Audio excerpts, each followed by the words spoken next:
Então, gente, eu acho que eu vou fazer o seguinte. Eu vou direto para o 7. Daí, depois, no começo da próxima aula, eu falo um pouquinho sobre o 5. Na verdade, o 5, né? Vou só comentar aqui de novo rapidamente os títulos, mas eu falo um pouquinho na próxima aula que vai ser mais panorâmica. Então, o 5 é a analítica ontológica do Husserl, do Dasein, como liberação do horizonte para uma interpretação do sentido do ser em geral. Então, isso é aquela coisa que a gente estava conversando ali no café, o Alex e a Paula, né? Quer dizer, o alvo, claro, eu já tinha falado também, né, no começo, mas o Heidegger pretende, com a analítica do Husserl, né, então com essa, vamos dizer, essa análise fenomenológica, essa descrição fenomenológica do humano, né, do ser humano compreendido como Husserl, ser no mundo, isso a gente vai ver na próxima, teria a finalidade de preparar para que fosse possível interpretar diretamente, né, tomar como objeto, interpretar o sentido do ser, né, portanto, tomar o próprio ser como objeto a partir desse caminho, que é algo, né, que estaria, né, que constituiria o objetivo da terceira parte, da primeira grande divisão, que o Heidegger não fez, né, então ele parou o projeto. Essa é uma das grandes discussões, né, o tema de pesquisa do Alex tem a ver com isso, por que o Heidegger não continuou, né, e, né, nunca explicou direito por quê, né, tem algumas entrevistas, uma vez ou outra ele fala isso aqui, mas como sempre, né, é bastante enigmático. Enfim, em alguma medida, talvez porque ele falando, né, o Alex até brincou, né, ele se animou, né, embalou falando do ser aí, foi longe, aí quando tinha que falar do ser ele não conseguiu continuar, né? Mas é um pouco esse o impasse, né, porque uma coisa é você tomar o ser humano como um fenômeno, pensando naquela questão, né, que eu respondi na primeira parte da aula, sobre a fenomenologia como um método que traz as vivências humanas para o âmbito, né, dos fenômenos que podem ser analisados de uma perspectiva objetiva, etc. Enfim, né, tomar então o ser humano e os seus fenômenos, as suas vivências, como um objeto da fenomenologia é algo, a partir, né, à medida que a gente vai entender essas premissas, que faz algum sentido. Agora, como passar daí para uma análise do ser enquanto tal, sem, vamos dizer, conseguindo, de algum modo, sair da perspectiva que é própria do ser aí, sendo que, né, nós somos seres aí, o Heidegger é ser aí, quer dizer, a velha questão, né, que ele discute muito, né, a gente vai ver isso em vários momentos, ele discute, em muitas passagens ele se pergunta, bom, e dizer que isso é próprio do ser no mundo, etc, etc, significa que é subjetivo? Não. Né, ou seja, enquanto você está no âmbito do ser aí é uma coisa, né, quando você passa daí para a abordagem do ser ele mesmo, né, há um passo, ou um salto, se quisermos, né, que não é tão simples. E aí, bom, né, em alguma medida, né, a segunda parte da obra, do Heidegger em geral, né, a segunda fase do pensamento dele, ele vai procurar, de alguma maneira, tematizar de maneira direta o ser. Mas com as dificuldades que isso envolve, com várias subfases e caminhos, né? Ele usa a imagem dos caminhos, né? Então caminhos, desvios, né? Caminhos de floresta, como o título de um livro, né? Que é o Holzwege, que são picadas na trilha, assim, né? Mas esse seria o sentido, quer dizer, isso a gente vai ver na segunda parte como é que ele desemboca no tempo, na temporalidade, como esse horizonte que permitiria interpretar o sentido do ser em geral. Tá? Então isso é uma coisa que a gente vai ver na segunda parte. Então eu vou pular aqui por enquanto. O 6 fala, como eu já disse, da destruição da história da ontologia, que seria o método e aquilo que ele faria na segunda grande parte. Né? Então, terminada a primeira, com a terceira subdivisão aqui, que falaria do ser, que ele não escreveu, teria uma segunda parte, e aí, nela, a destruição seria o método e o, né, fio condutor, digamos assim. Então, também vou pular, por enquanto, depois a gente volta a isso, porque sempre que o Heidegger dialoga com a história da filosofia, quando ele traz autores ao texto, né? Quando ele faz a contraposição Auseinandersetzung, né? Que é uma palavra que ele usa muito, a gente vai estar sempre em jogo um certo modo de fazer, entre aspas, história da filosofia, né? Quer dizer, de interpretar os filósofos, que tem a ver com isso, com essa perspectiva, né? Quer dizer, dele estar tentando cavucar, digamos assim, debaixo da superfície do sistema filosófico, né? Por dentro dele, para chegar naquilo que seria enfim, o verdadeiro motor, né? O verdadeiro princípio ativo, né? Digamos assim, da reflexão filosófica. Então a gente depois volta a falar sobre isso. O 7, ele é muito importante porque justamente trata, pena que o Daniel teve que sair, né? Porque ele estuda a fenomenologia no Merleau-Ponty, seria interessante dialogar, mas acho que outros também têm aí conhecimentos de fenomenologia em outros autores, né? Mas esse é um ponto fundamental, né? Eu comentei na última aula que o Casanova, aliás, você me perguntou de um específico sobre a segunda parte. O livro do Casanova são 3 partes. Então, o primeiro volume é sobre a primeira parte, o segundo volume é sobre a segunda parte e o terceiro é sobre a introdução. Eu comentei, então, o segundo volume, por exemplo, é uma boa, né, para acompanhar a segunda parte. É uma leitura peculiar, a leitura dele, assim, né, que, enfim, pode ser discutida, né, eu mesmo tenho alguns pontos de divergência, mas é uma boa chave para ajudar, né, como um guia, assim, digamos. Por que ele escreveu, por que ele deixou a introdução para o último? Eu comentei isso na última aula, né? Porque ela é uma introdução para o projeto como um todo, extremamente densa, complexa, né, que entra em temas diversos e que, por vezes, não ajuda tanto assim a entrar no... Se a gente pega a seção 9 e começa a ler a partir dali, né, muitos dos problemas e das complicações, digamos assim, que a gente abordou aqui hoje, não aparecem com tanta força, né? Quer dizer, ele estabelece ali um caminho que ele segue, que é, como eu disse na última aula, razoavelmente bem montado e, pelo menos, eu sei que é difícil. O Rafael está aí quebrando a cabeça para interpretar o capítulo 5 e está voltando, né? Mas, enfim, não é fácil, mas a introdução ela traz complicadores, né? Então, o Casanova deixou para o fim, para o terceiro volume, e o subtítulo é Uma Estranha Introdução. E eu tentei seguir um pouco esse princípio de leitura, esse princípio hermenêutico, digamos assim, né? Na minha disciplina do ano passado, e eu senti que fez falta, alguns elementos da introdução fizeram falta. Notadamente esses 2, por isso que eu propus que a gente lesse o 1 e o 7, né? Porque o 1 ajuda a entender, né, o propósito geral né, do que se trata, o que está em jogo, e o 7, o método fenomenológico, que o próprio Heidegger vai aplicar ao longo da primeira parte, né? Então, e mesmo da segunda, quer dizer, ele vai aplicar nessas 2 partes, e também na terceira, supostamente, se houvesse a terceira. Então, evidentemente, tem uma importância grande. Então, esses 2 eu acho que realmente fazem um pouco de falta para entender a própria dinâmica, né, da primeira parte e também da segunda, enfim. Então, aqui ele vai explicar o que ele entende por fenomenologia. Para quem estuda fenomenologia, né, é um texto importantíssimo, porque aqui ficam claras as diferenças do que ele agora, em série tempo, entende por fenomenologia e do que o Husserl entende por fenomenologia e do que ele próprio, antes, com uma influência maior do Husserl, entendia por fenomenologia. Então aqui há uma mudança, né, na concepção de fenomenologia. Claro, com alguns pontos em comum, né? O livro, inclusive, era dedicado ao Husserl, né? Enfim, é um daqueles episódios horríveis, né? O livro era dedicado ao Husserl, a primeira edição, e aí veio o nazismo, e o Heidegger tirou a dedicatória, né, porque o Husserl era judeu, enfim, aquela coisa. Então, e ele reconhece, né, várias vezes a importância do Husserl como mestre, etc, etc, mas há já diferenças na maneira de conceber a fenomenologia. Então vamos lá, eu vou pular algumas partes, mas eu fiz aqui uma tradução.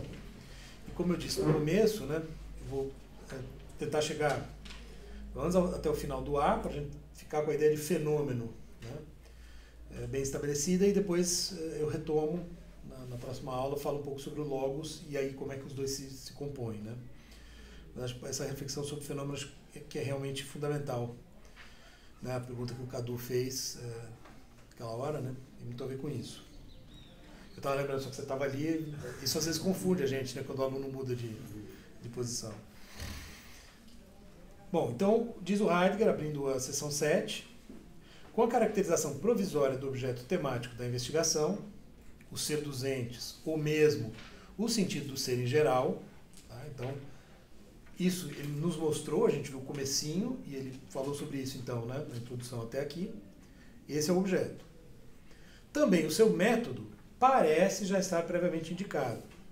Trazer à tona o ser do ente e elucidar o próprio ser constitui a tarefa da ontologia. E o método da ontologia permaneceria altamente questionável caso se quisesse, digamos, obter conselhos das ontologias historicamente herdadas ou algo do tipo. Uma vez que utilizamos o termo ontologia nesta investigação em um sentido formal e amplo, o caminho para esclarecer o seu método, a partir de sua história, se oferece por si mesmo. Tá? Então, não se trata de obter conselhos das ontologias, mas sim agarrar a própria questão, o próprio fenômeno, que tem que ser abordado, e claro, né, na história, ir atrás disso. Então, no espírito que eu dizia há pouco, né, do perguntar como comportamento, etc., você tem o perguntador e aquilo que ele visa. Né? Então, ele primeiro definiu o que ele visa, o que ele busca, né? E aí ele vai pensar, ele falou no 6, né, sobre a destruição da história, vai para a história da filosofia em busca disso, porque isso tem uma raiz histórica, evidentemente. Mas não se trata de fazer um apanhado, pegar um pouquinho desse autor, como às vezes tem gente que faz, né? Pega um pouquinho disso aqui, um pouquinho daquilo ali, junta tudo e faz uma filosofia própria. Né? Isso era muito comum o pessoal da filosofia do direito, né? Que você sabe bem como é, né? Faziam uma filosofia desse tipo, assim, né? Um eruditismo, né? Uma coisa meio... Tanto é que a célebre missão francesa, que fundou a filosofia da Maria Antônia, etc., veio estabelecer um método muito mais rigoroso, etc., para se parar de fazer isso.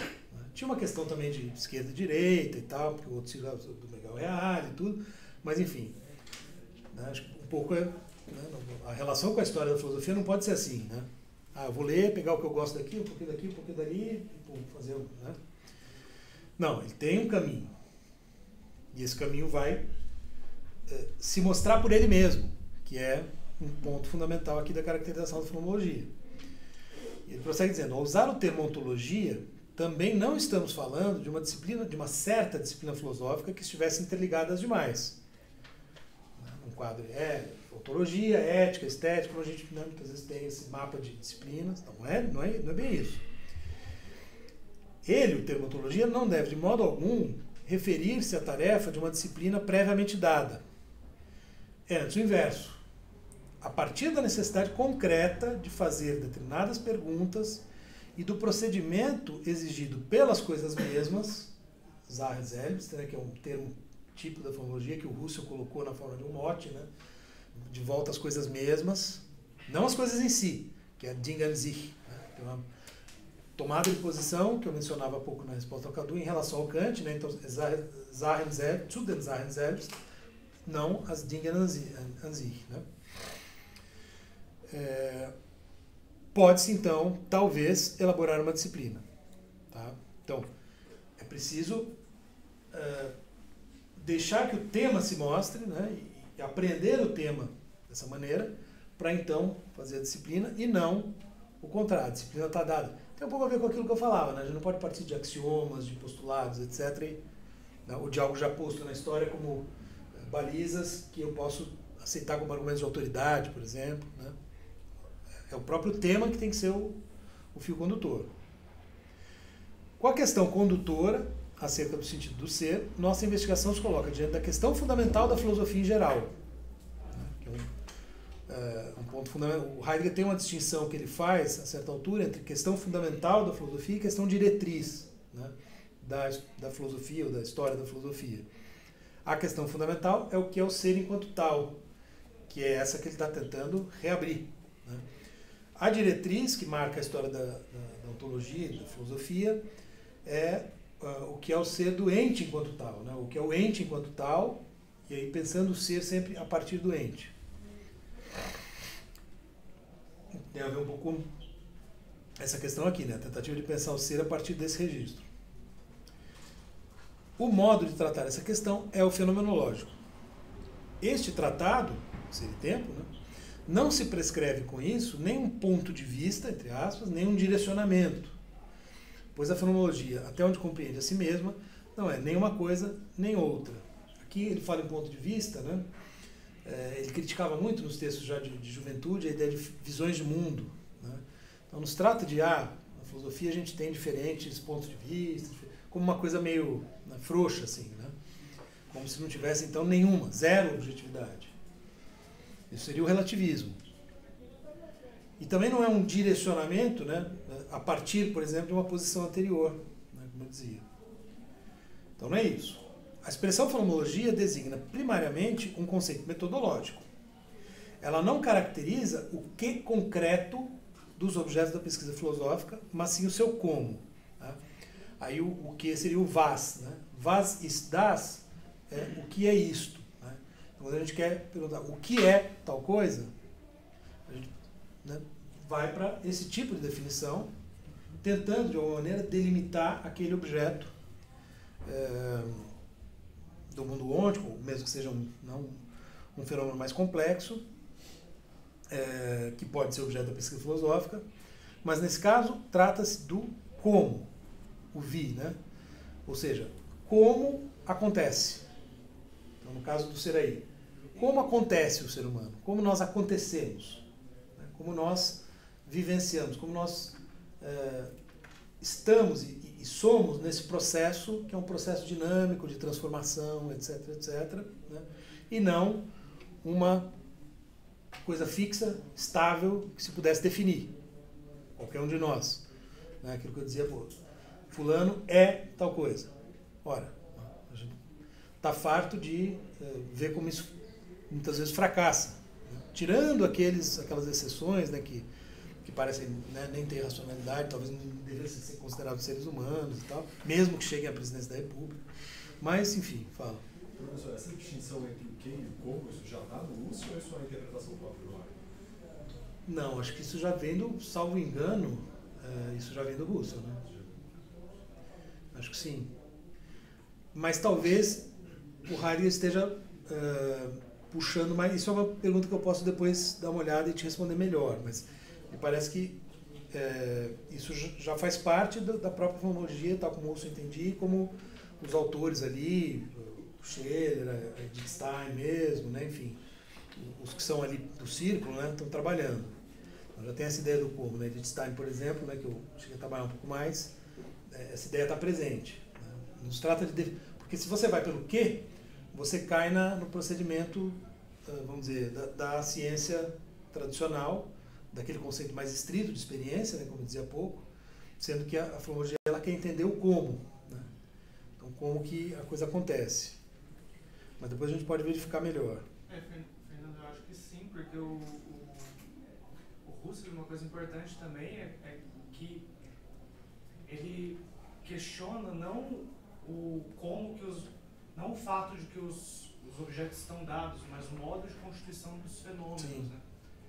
Isso para ele é muito importante, porque ele diz, a crítica que ele faz às ciências e à filosofia como um todo é que eles partem de um objeto constituído. E ele parte, então, para perguntar o modo de constituição dos fenômenos. Perfeito. Então, o que realmente cai por terra. Sim, sim. Só não sei a maneira de formular, assim, Sim, né, o vi e o vas, então não sei quanto ser específico do Heidegger, mas isso é próprio do espírito fenomenológico mesmo. Né? Ô, Fernando, só uma pergunta, o que você acha desse parágrafo que você leu? Sim, sim. Tem uma parte na sua tradução que você escreveu assim, né, a partir da necessidade concreta. No alemão ele usa Sachliche. Que é a necessidade da própria coisa. Né? Sim. Aqui, como eu disse, né? De fazer determinadas perguntas e o procedimento exigido pelas coisas mesmas. Então é uma necessidade que vem das coisas, não da gente. Né? Peraí. A necessidade da ontologia, da pergunta pelo ser, é uma necessidade que vem, no fundo, do próprio ser, não da gente. Peraí. Uso do termo ontologia. Objetivo. É o objetivo, não sei. Parte de uma ideia de um sujeito, de um objeto. É que aqui acho que ela quebrou em 2 parágrafos, né? O que para mim estava só no alemão, né? Então. É o segundo parágrafo. Uso do termo ontologia não visa designar uma determinada disciplina, parará. A partir da necessidade real. É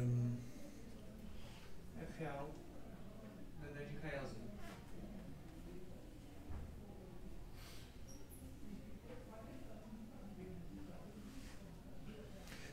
Peraí. Isso está no primeiro ou no segundo parágrafo? No segundo. Desculpa, tá. Eu me perdi aqui no. É antes do universo. A partir da necessidade concreta, ele faz. A partir da necessidade imposta pelas coisas mesmas, né? É que o Sachlich, ele às vezes é traduzido por objetivo, né? Eu não sei como é que está no Fausto. Não sei se alguém tem. O Fausto é aquela coisa do necessidade de coisa. E daí coloca um hífen, de coisa. Ele não traduz. Tá. Então, necessidade. Tem o elemento coisa, né? Tem que. Princípio. Essas expressões são ruins. Tem gente que coloca Sachlichkeit, coisidade, coisal, né? Quer dizer, aí você cria, um termo. Mas a necessidade, eu vou colocar aqui para dar uma pensada depois. Boa observação. Mas ele coloca coisas elas mesmas também aqui, eu acho. Na linha de cima. Não, isso é mais embaixo um pouco, né? Que ele vai falar da confrontação com as coisas mesmas. Aí eu deixei. Essas necessidades de coisa, de um perguntar determinado, de um modo de tratamento exigido pelas coisas. Sim, isso eu coloquei. Talvez, acho que por isso que eu achei que não era necessário repetir, né? Talvez. Da necessidade de fazer e do procedimento exigido pelas coisas mesmas, né? Porque aí fica a partir da necessidade imposta pelas coisas mesmas e depois exigido pelas coisas mesmas, né? Enfim, acho que deve ter sido isso. Eu quis evitar a repetição também, né? Mas, de qualquer maneira, essa é uma expressão importante, né? No contexto da fenomenologia, porque justamente, né? Essa noção de coisa mesma, etc., que se contrapõe à noção de coisa em si, ela é importante, né? Porque é uma maneira de compreender, né, o fenômeno, né, e as coisas como fazendo parte de uma só dimensão de objetos, né, da pesquisa fenomenológica, por oposição a qualquer distinção forte, né, como que fazia o Kant entre fenômeno e coisa, né, fenômeno e coisa em si, como se fossem, coisas diferentes. Enfim. Mas é importante frisar isso, porque essa é a ideia. O procedimento, né, o modo de perguntar, etc., ele não é subjetivo. Né? Nós estabelecemos, né, como é muito forte na filosofia moderna, na ciência moderna, etc., né, que é a ideia naquela imagem do Kant, né, o cientista tem que ser que nem o juiz que interroga as testemunhas, né? Então o sujeito do conhecimento é que determina como vai fazer isso, aquilo, etc. Há uma inversão aqui, né? É preciso dar voz às coisas mesmas. Essa é a ideia. Então, é essa necessidade, esse procedimento exigido pelas coisas que vai orientar o trabalho fenomenológico, o trabalho do fenomenólogo nas suas investigações. Essa é a contraposição que ele está querendo marcar, né? Que vem do Husserl, que, né, vem dessa tradição, que talvez ele vai de algum modo acentuar, né?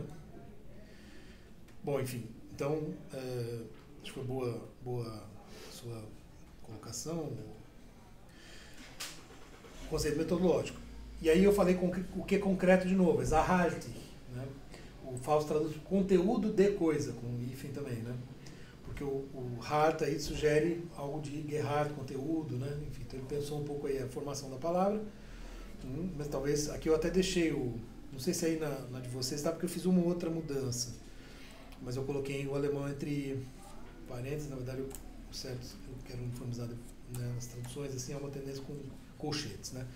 Então, seria o Sachhaltige was, né? Então, o que da coisa, né? O que da coisa mesmo, o que, nesse sentido que eu usei o concreto, mas talvez não seja uma boa opção, né? O como. Então, quanto mais genuinamente opera um conceito filosófico e quanto mais abrangentemente ele determina o núcleo fundamental de uma ciência, tanto mais originariamente ele se enraiza na confrontação, Auseinandersetzung, com as coisas mesmas. Tanto mais, então, quanto mais isso, tanto mais ele se distancia daquilo que denominamos um procedimento técnico, do tipo que há aos montes também nas disciplinas teóricas.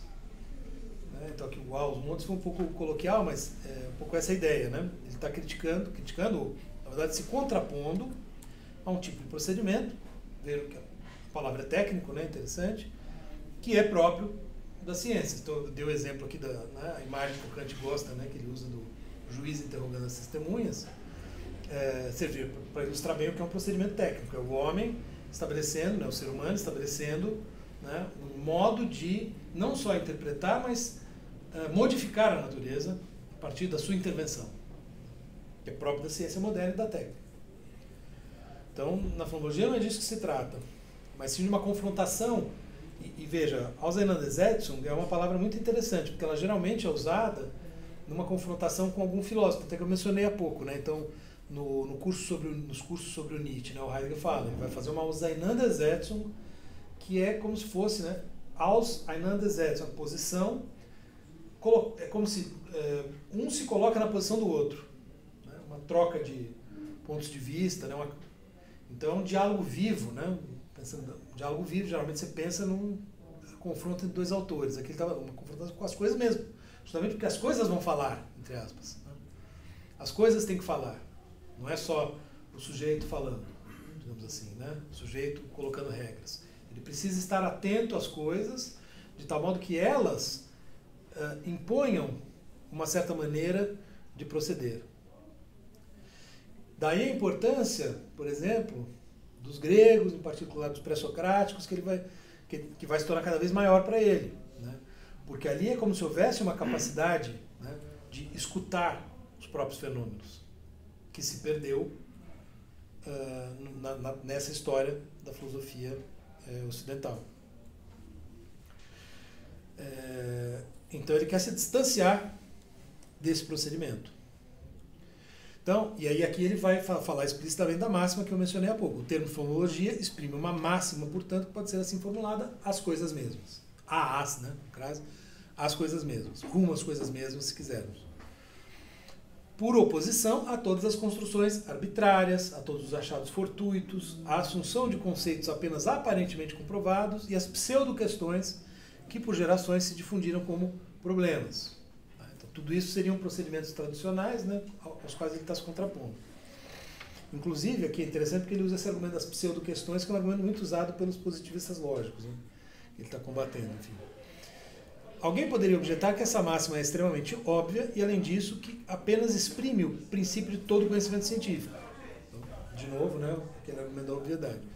Não se compreende porque essa obviedade tem de ser expressamente assumida no título de uma pesquisa. Trata-se, na verdade, diz ele, de uma obviedade da qual queremos aproximar-nos. Então veja que interessante, ele acabou de, no final do parágrafo, falar queremos nos distanciar do procedimento técnico. E aqui ele fala, queremos nos aproximar dessa, entre aspas, obviedade. Na medida em que isso seja importante para esclarecer os procedimentos do presente tratado. Exporemos apenas um conceito preliminar da fonologia. E aí, né, ele explica basicamente, a expressão tem dois componentes, fenômeno e logos, ambos remetem aos termos gregos, phenomenon e logos.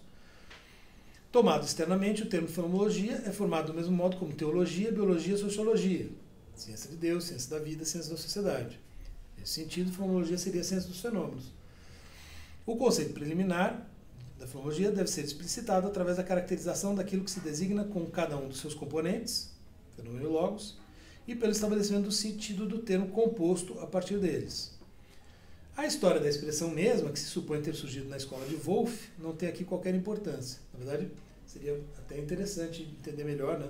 Confesso que eu nunca tinha me detido nesse ponto e ido atrás, porque, enfim, a noção de fenômeno ela está muito presente no próprio Kant, né? E o Wolff é uma grande influência sofrida pelo Kant, né? Enfim, então tem que ver aí um pouco dessa origem, mas ele está falando, isso não importa porque o que importa está lá nos gregos. Então... Professor, eu fiquei com uma dificuldade aqui com essa ideia um pouco acima, no parágrafo anterior, das coisas em si mesmas, né? Que eu estou entendendo. Das coisas mesmas. Toma cuidado tá com... as coisas em si mesmas, da Márcia. Então aí ela errou, porque aí ela está confundindo com a noção kantiana, ela está atrapalhando, né? Como está aqui. Enfim, porque me parece que tem aí como se fosse possível as coisas falarem por si, né? Quer dizer, tem Sim. sempre uma mediação necessária, tem alguém observando as coisas para falar delas e, sabe, como se tivesse algo imediato.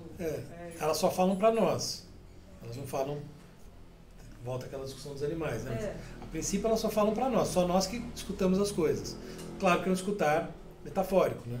Precisa ver a linguagem, precisa ver uma escuta, né? Se tem uma escuta, tem um sujeito, então, não sei, eu fiquei achei um pouco estranho. Mas é um pouco difícil mesmo, assim, acho que essa é uma coisa que gera um certo estranhamento, né? Porque quando ele fala de ir às coisas mesmo, né? Quando o Russell fala, e nisso ele retoma, porque, veja, a tendência, né, do conhecimento e da reflexão sobre os conceitos, né, inclusive o conceito de ser, é ir numa direção do abstrato. Então, quando Kant, a partir daquela aporia, para excluir do âmbito do conhecimento, né, a questão do ser, digamos assim, né, interpretando dessa maneira, ele fala em coisa em si e estabelece a divisão, né, nós só conhecemos fenômenos, no sentido estreito de experiência, não as coisas em si mesmas. Então, e o Heidegger vai discutir isso em seguida, né? As coisas em si mesmas ficam lá atrás como um fundo hipotético, né? Enfim, aí tem toda uma discussão também no Kant, né? Se é só hipotético, se de fato ele está assumindo que tem as coisas em si, isso dá pano para manga. Mas é um conceito que é extremamente abstrato e que favorece depois aquilo que eu estava falando, por exemplo, de voltar a conceitos como Deus, alma, etc., justamente porque ele isolou, né, a noção num âmbito de abstração tal que ela já não tem mais nada a ver com, digamos, este mundo. A ideia de romper com essa fronteira e falar voltemos às coisas mesmas é para falar voltemos a observar os fenômenos tal como eles aparecem e não desse modo abstrato, nem por uma mediação estritamente conceitual num certo tipo de esquema que conduz necessariamente à abstração. Então é preciso frear essa tendência que nós temos de ir para o abstrato e ficar no concreto. Um pouco percebe? Essa é a tônica, digamos assim, do argumento. Mas esse concreto, né, por isso que é importante, ele supõe uma noção de experiência que engloba a vivência, né, como eu estava dizendo antes, portanto uma noção mais ampla de experiência do que aquela que está no Kant, que permite fazer aquela cisão. Então, a ideia é que você não tenha mais essa cisão. Uma cisão que, de outro lado, se sustenta na contraposição sujeito-objeto, uma contraposição forte. Porque aí justamente o sujeito vai pensando, chega uma hora que ele projeta atrás do objeto alguma coisa que seria a verdadeira essência do objeto. Esse é o caminho, né, que já o Russell estava querendo bloquear, né? Não vamos mais incorrer nesse tipo de erro. E o Heidegger está radicalizando isso. Então, ao perguntar pelo ser das coisas, no caso, né, eu não devo, com conceitos abstratos, ir para fora do mundo pensar o fundamento da coisa. Eu tenho que tentar prestar mais atenção na coisa mesma. Essa é a ideia. Em vez de ficar imaginando um suposto fundamento além dela, onde não podemos ver, digamos assim, alguma coisa que está por trás das coisas que nunca conseguiremos acessar, que é o que ele vai discutir em seguida, né, ao falar da noção de fenômeno.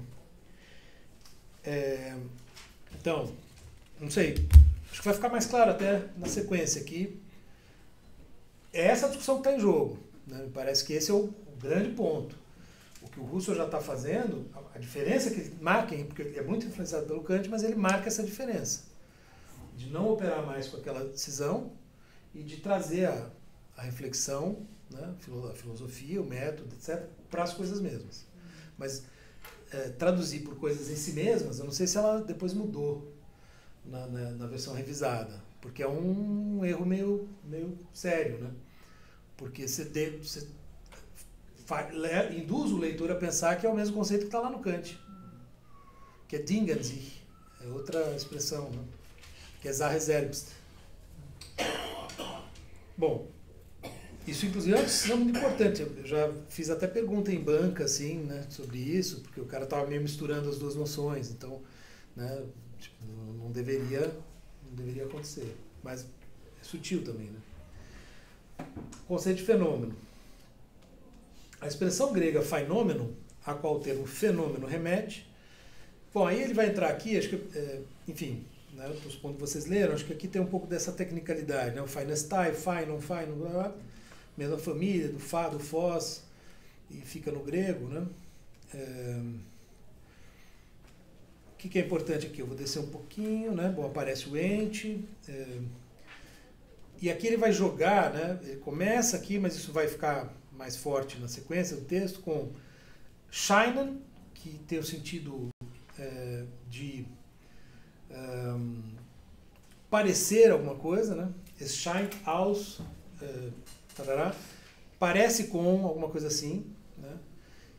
O erscheinen, que é aparecer, que aí é o termo usado pelo Kant para fenômeno, que é o Erscheinung. Schein, que é o substantivo de um, Erscheinung, que é o substantivo do outro, ele vai jogar com esses termos, né? Eu vou marcando. E o scheinbar, que talvez a gente pudesse traduzir por ilusório, né? Porque essa aparência no sentido do schein, mesmo no Kant é uma questão, como traduzir, né? Eu traduzi por aparência ilusória, para conservar o elemento da ilusão.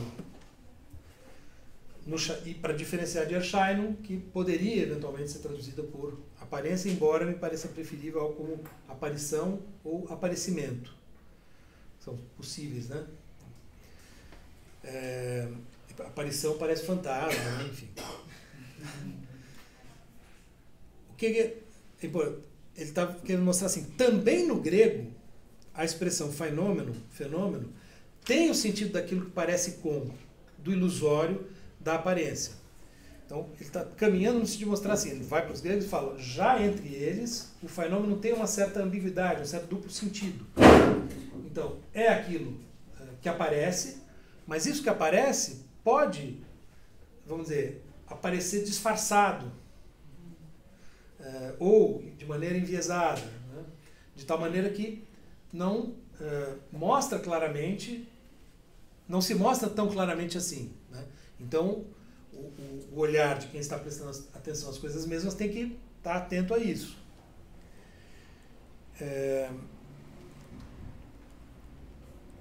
E aí ele vai, né, então buscar uma melhor compreensão do conceito de fenômeno, tem que levar em conta essas duas acepções.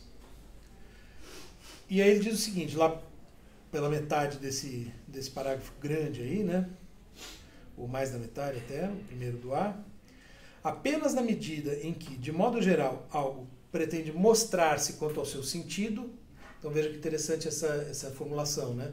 Algo mostrar-se quanto ao seu sentido ou significado. Então, é como se a coisa, que é a pergunta da Paula, né? Como se a coisa estivesse querendo falar mesmo, né? Querendo se mostrar. Com uma intenção até, né? Porque às vezes ela parece ostensiva e às vezes ela parece disfarçada. Então, apenas na medida em que algo pretende mostrar-se quanto ao seu sentido, isto é, ser um fenômeno, pode ele mostrar-se como algo que não é. Pode apenas parecer com algo, né? É como se, né, o próprio fenômeno, ora viesse de um jeito, ora de outro, né? Então é algo que não diz respeito à nossa observação. Está no próprio aparecer, está no próprio processo pelo qual as coisas se mostram. Como um fenômeno do mundo, né? De fato. tem várias coisas que a gente poderia pensar dessa maneira. A luz, quando brota no horizonte, né, ela parece maior do que ela parece depois, mas ela não mudou de tamanho. Né? Então, os fenômenos eles se mostram de maneiras variáveis, por vezes conduzindo a confusões.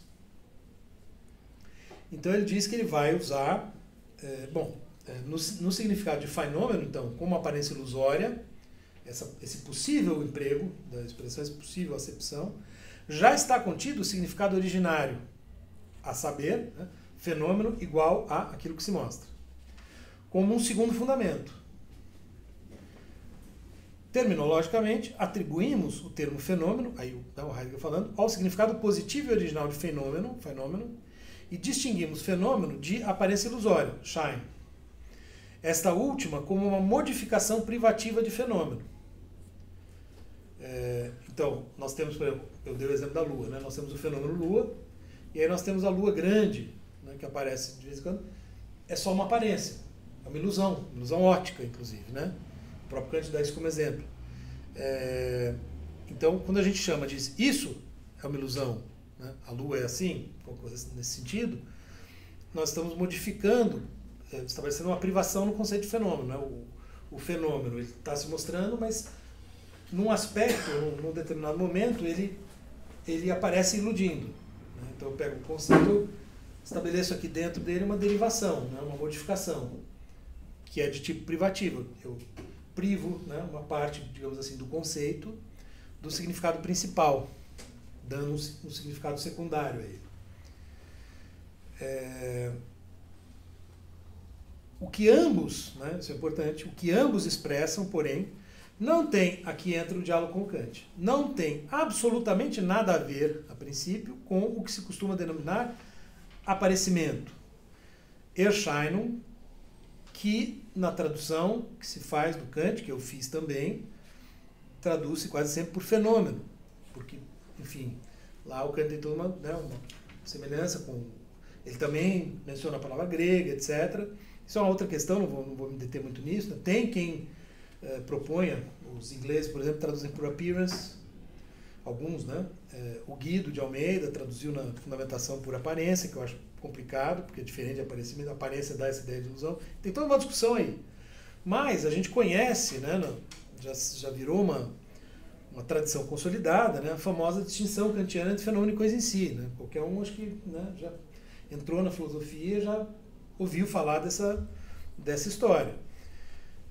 Então a gente tem que ficar atento aqui. Quando o Heidegger fala de Erscheinung, ele está pensando na acepção que o Kant está dando à palavra fenômeno.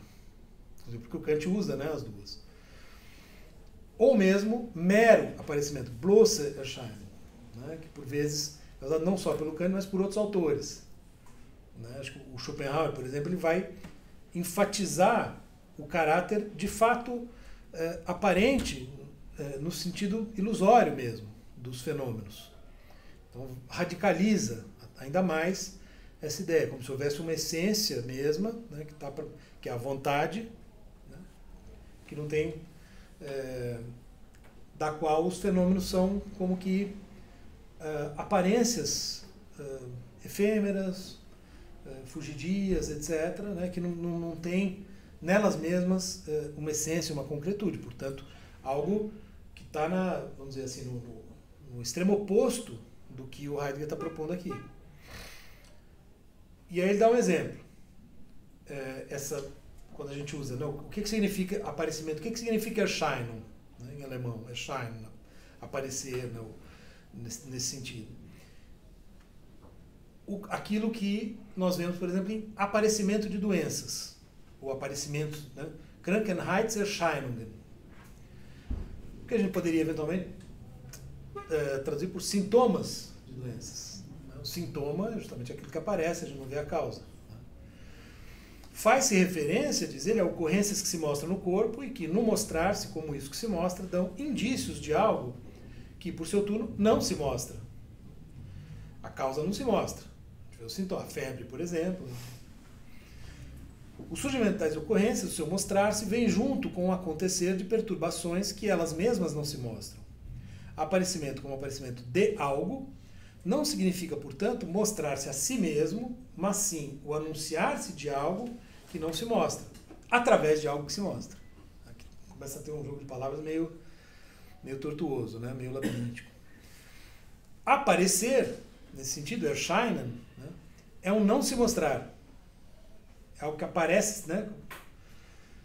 Este não se deve confundir de forma alguma com o não privativo que determina a estrutura da aparência ilusória, que nós vimos há pouco. Porque não é uma ilusão.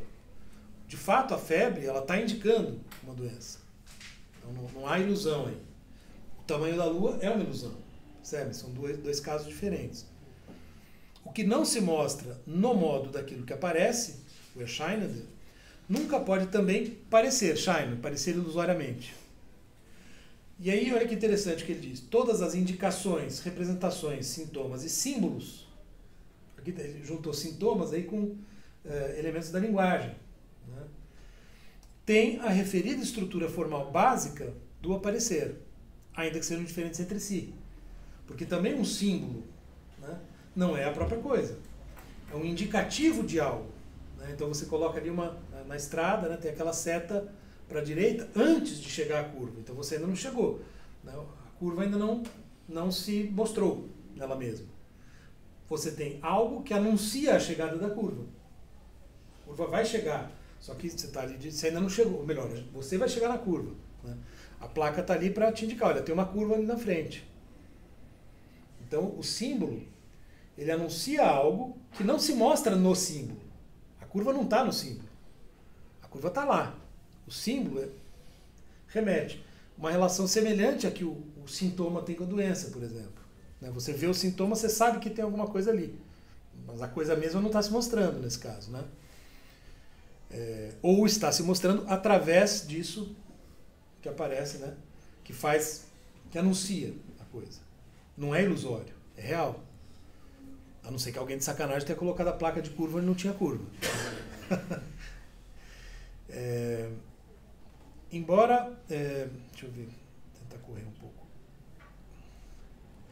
Então, embora aparecer nunca seja um mostrar-se no sentido de fenômeno, aparecer só é possível com base em um mostrar-se de algo. No entanto, este mostrar-se que possibilita o aparecer não é o próprio aparecer. Aparecer é anunciar-se através de algo que se mostra, parará. Nessa acepção, o conceito de fenômeno ele está pressuposto. Isso é o que importa. É uma pressuposição que permanece oculta, já que a expressão aparecer é empregada com sentido duplo. Então, aquilo em que algo aparece designa aquilo em que algo se anuncia, no símbolo da curva. Isto é, em que não se mostra. E nas palavras sem ser o próprio aparecimento, que ele tinha usado antes, o aparecimento significa mostrar-se.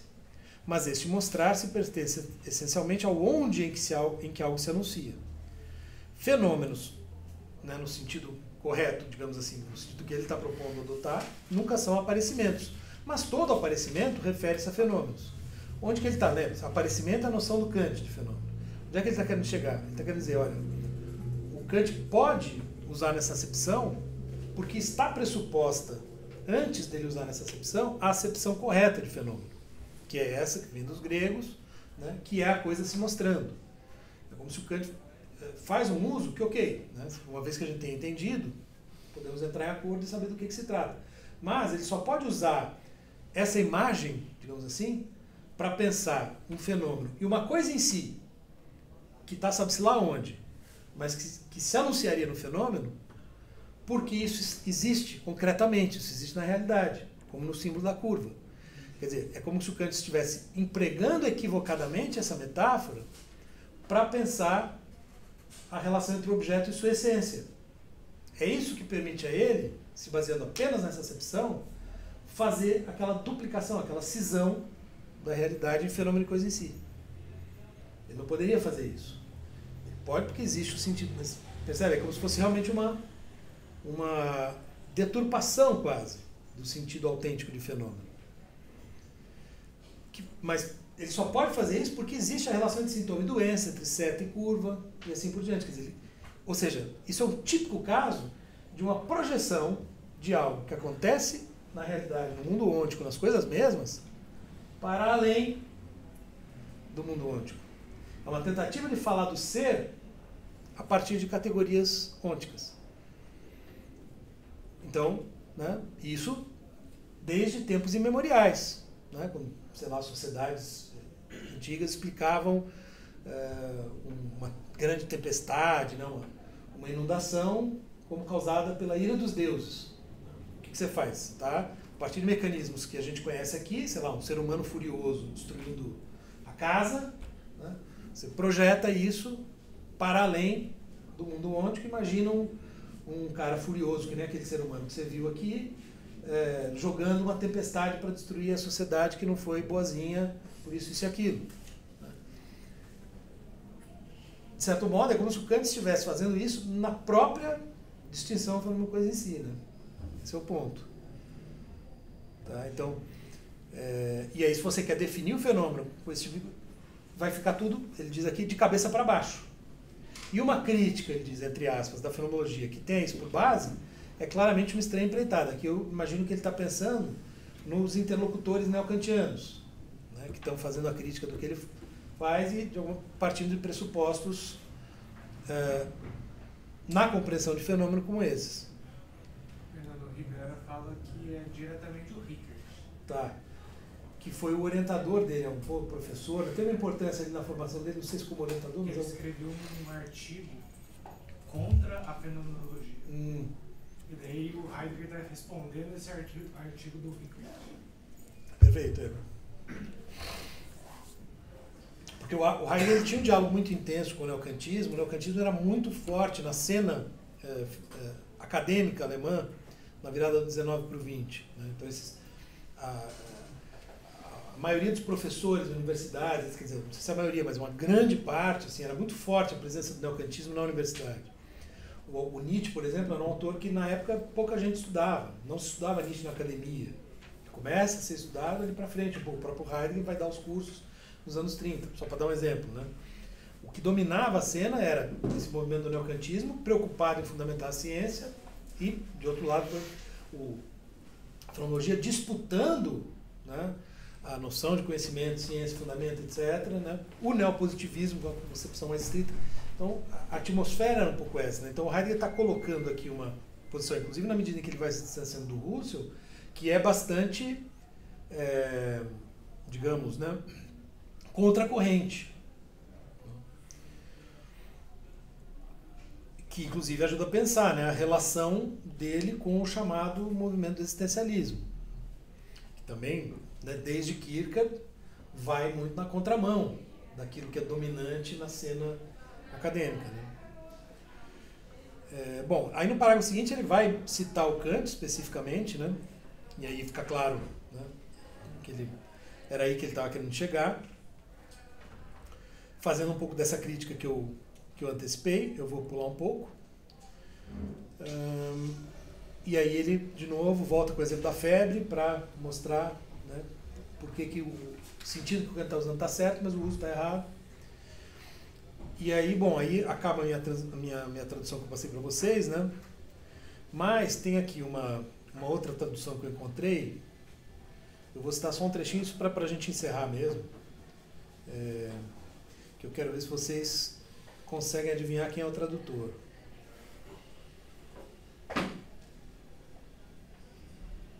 Ó. Fenômeno. O mostrar-se a si mesmo significa, se vocês estiverem acompanhando aí por alguma tradução, significa... Não, olha aqui na Márcia.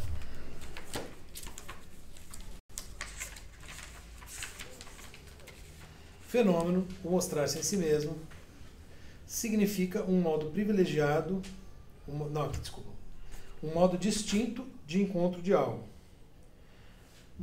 Aparição, por outro lado, na verdade aqui é o aparecimento, né, seria o que eu estava chamando de aparecimento, que a Márcia está traduzindo por manifestação, o que também não é bom. Não sei como é que está no Fausto. Aparecimento, então agora eu estou com o Fausto nessa. Então, aparecimento, aparência nessa tradução aqui, então aparição nessa que eu estou lendo aqui. Aparição, por outro lado, refere-se a uma relação de referência existente no próprio ente, de tal maneira que o que referencia, o que anuncia, só pode cumprir sua possível função se mostrar-se a si mesmo, sendo um fenômeno. Aparição e aparência, então, que seria aparecimento e aparência ilusória, né, estão de maneiras diferentes, fundamentadas no fenômeno. A variedade confusa dos fenômenos, que são chamados de fenômeno, que são chamados de fenômeno, aparência, aparição, mera aparência, só pode ser desvendada se, desde o início, o conceito de fenômeno for compreendido, o mostrar-se a si mesmo. Enfim, aí prossegue, né? A gente já deu o nosso horário, aqui eu retomo um pouquinho, mas parece boa, né, essa tradução. Tá?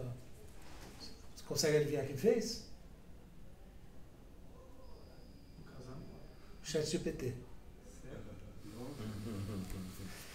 Eu fiquei impressionado, cara. Eu comecei a fazer esse teste hoje de manhã. Eu fui botando, que assim, faz 80% do trabalho. Claro, eu faria aqui alguns ajustes, mas eu fiquei realmente impressionado. Melhor que o tradutor. Oi? Tá melhor do que o... Muito melhor, mas não tem comparação. Assim. O Google do alemão, do inglês acho que até vai um pouco melhor, né? Do alemão ao português, o Google, não, mas assim, dá de 10 a 0. É impressionante, é assustador, né? É assustador. Como disse acho que o Velho falou isso outro dia, né? No Facebook. É bom os tradutores irem procurando outro emprego, porque... Tem que pensar como que esse império da técnica está afastando do seu. Pois é. Boa. Enfim.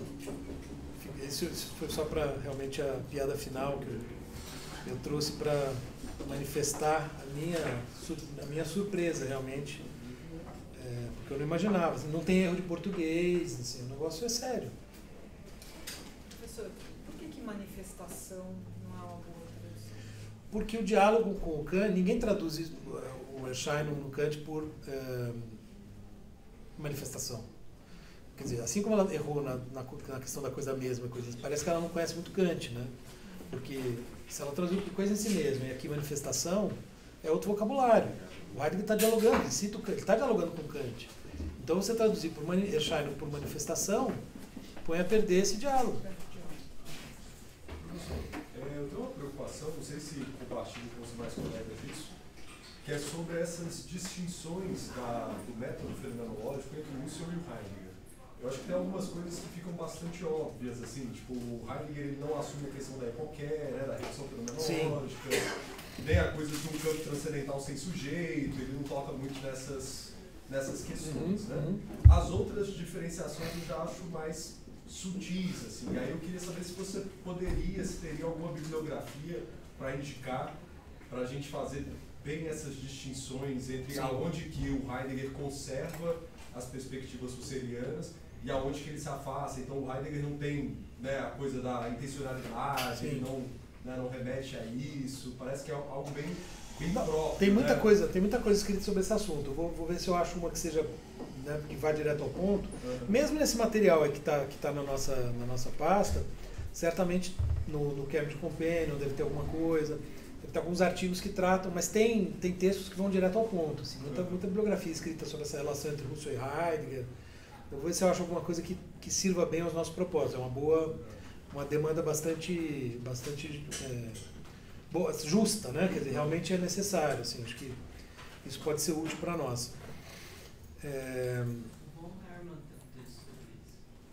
Tem, né? Então, tudo que vocês tiverem, assim, por exemplo, a gente tem se alguém coloca lá naquela pasta que eu falei. A gente tem uma pasta que seria para a gente ir colocando textos.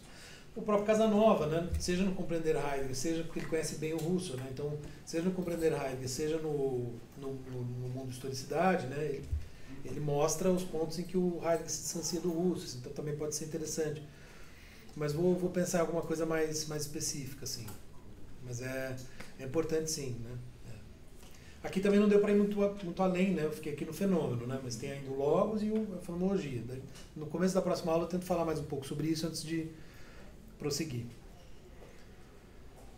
Certo? Então, nos vemos na semana que vem. Bom fim de semana para todos.